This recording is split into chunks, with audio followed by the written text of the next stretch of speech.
Hi guys, welcome back to our YouTube channel. Today we're going to be looking at one of these questions from chemistry.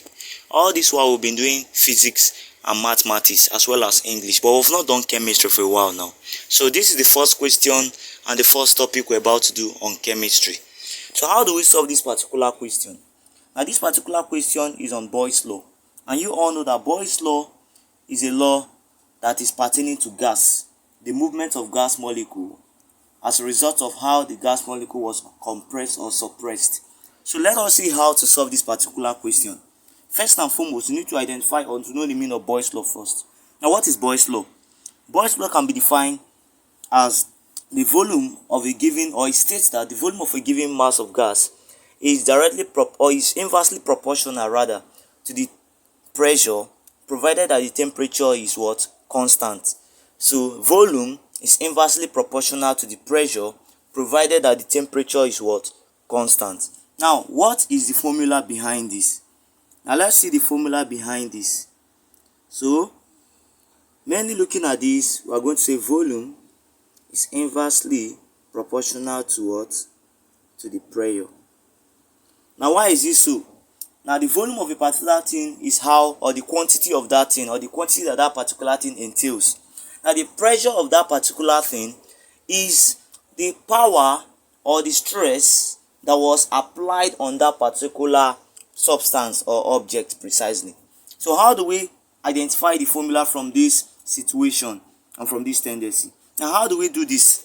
So first and foremost, now that I've known that volume is inversely proportional to its pressure, all of you know your variation. So we're going to find our constant. So what is the constant now? So volume, which is V, is equals to K divided by P, meaning that the volume is directly proportional to the constant but inversely proportional to what? To the pressure. Now mind you, in this case, whenever the volume is increasing, the pressure is going to decrease, and whenever the pressure increases, the volume will decrease. So they are like vice versa, or they are word and opposite. Now how do we solve this? So to identify the main formula that we need in this case, because we are trying to derive the formula, so we're going to say the volume 1 multiplied by the pressure 1 is equals to the volume 2 multiplied by the pressure 2. Now this is the formula that we're going to use to solve that particular question. Now let's get back to the question. Now mainly looking at this question, you can see that we're given some parameters. Parameters are those things that we are given in the particular question. Now let's see the parameters that were given. Number one, we were given the volume of that particular thing, precisely gas. So secondly, and that's going to be the first volume, volume 1. We're also given the pressure of that particular thing, which is what? The gas, precisely. This pressure 1. The pressure, that the initial pressure that was applied on that particular gas.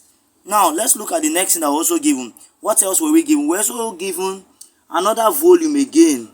Mind you, the volumes are in liter, so you can decide to leave it in liter, or you can change it to centimeter cube. So in this case, we're also given what? We're given the second volume. That means another volume after such thing has already happened. Mind you, there was a pressure that was applied before this volume was attained. Now let's find that pressure. So in this case, we're asked to find, they say, what will be the pressure exerted by the gas if it is completely transferred into a new container having the volume of what? This. Mind you, since the volume is increasing, definitely the pressure will what? Decrease. Let us solve out for this question. So follow me strictly so that we can solve this question. Now that we have known the formula, let us fix all what we have. I remember that we said that the first volume is 1, so 1 times the first pressure is 400, so 400 is equals to the second volume. I could remember vividly that the second volume is 3 liters. Then, but we're not given the second what? Second pressure. Now we don't know how the exerted power or the stress would be on that particular vessel that has that gas. So let's calculate the second what? The second pressure.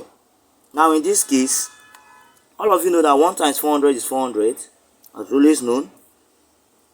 So 3 times P2 will be 3P2.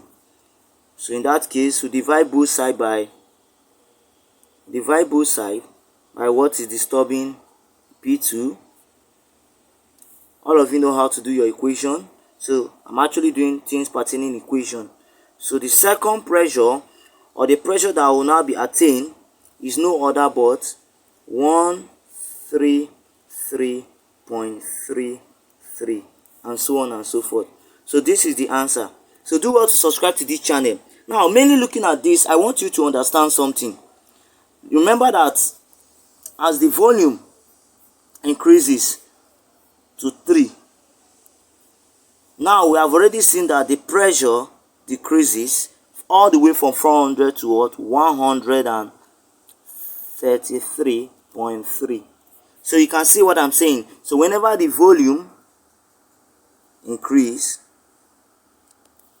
the pressure will what? Decrease. So that is it. So that's all that I have for you. So do well to subscribe to this channel and share this video. Thank you very much, and God bless you.